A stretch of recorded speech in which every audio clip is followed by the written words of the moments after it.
We're here with Representative Mary Helen Roberts from the 21st Legislative District. How are you doing? I'm doing well, thank you. How about you? I'm well. So a month has gone by. How are things going? Well, they're moving very quickly. Lots of bills have been heard, and we're looking forward to having some bills ready to vote on sometime in the next couple of days. Okay, so one of the first things I want to talk to you about is your animal cruelty prevention bills.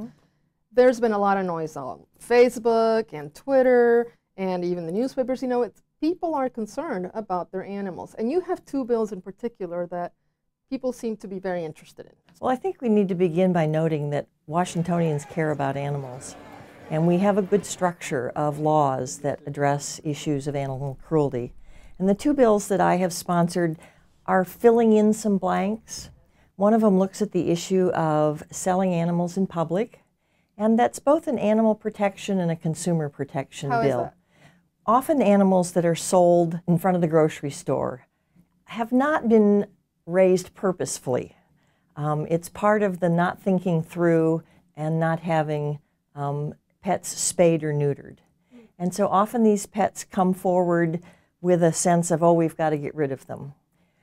Does that mean that they're being adequately cared for? Have they gotten shots? It means the consumer doesn't know the answer to some of those questions. And what happens to those pets if they're not adopted? We'd really like to see more reliance on certified stores or using the shelters that we have in the state. And so we would hope that another bill that talks about expanding our spay-neuter program would help us start to address the overpopulation of pets that don't have homes. Anyone who lives in an urban area in particular, I think, is aware of abandoned pets. I'm a bit of a cat lady. Yes, you are. I have 3 cats, but I have had 2 occasions where I've actually taken a cat to a shelter because it obviously had no home and it was obviously very sick. And that kind of pet abandonment is something that we really would like to be able to address. You have another bill that deals more with the legal aspect. Some things in state law always need definitions. If you break the law, there are certain penalties. And so we're trying to fill in some blanks, again, in existing law to make it clearer about what is a violation of the law.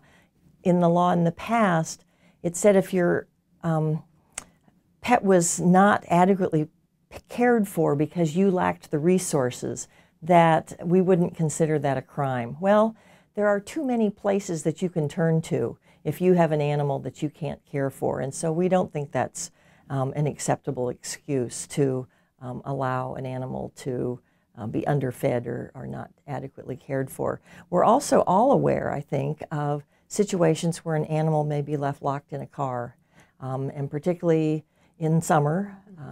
It's really hot. It doesn't have to be that much hotter outside of the car for the inside of the car to become overheated and life-threatening to an animal. And so we're giving the permission to law enforcement, if they feel that an animal's life is in danger, that they have the right to break into the car and to rescue the animal. Sounds like a great bill. Well, I hope so. So now let's move on. You know, everybody knows that your first priority is always on children and youth in Washington State. And you have 2 bills about sibling visitation. Well, these are situations usually that begin in our foster care system. I mean, think about being in a home that is not functioning, maybe abusive, maybe neglectful, and all of a sudden you are taken to a new home. Your parents have failed you. It's your brothers and sisters who are your family now. And often children in foster care are put in different homes. And the bill that we have introduced says they have to have contact or visitation on a regular basis. It's just that allowing what's left of your family really to stay connected. The other one is a little more legalistic. It's that you've been part of the foster care system, now you've moved on, but let's say you have a sister that was adopted. What if that family says you can't visit that sister? And we can't say, okay, this is what you have to do to that family, but we can give the person who has been shut out of that sibling's life some recourse in our judicial system to say, it's in the best interest of my sister that we have some contact together. So we're trying to keep that legal channel open to address keeping family connected. Right, the importance of family. That's right, yeah. Great. Well, it's been great talking to you today, and we will see you next time. We wish you luck. Thank you very much.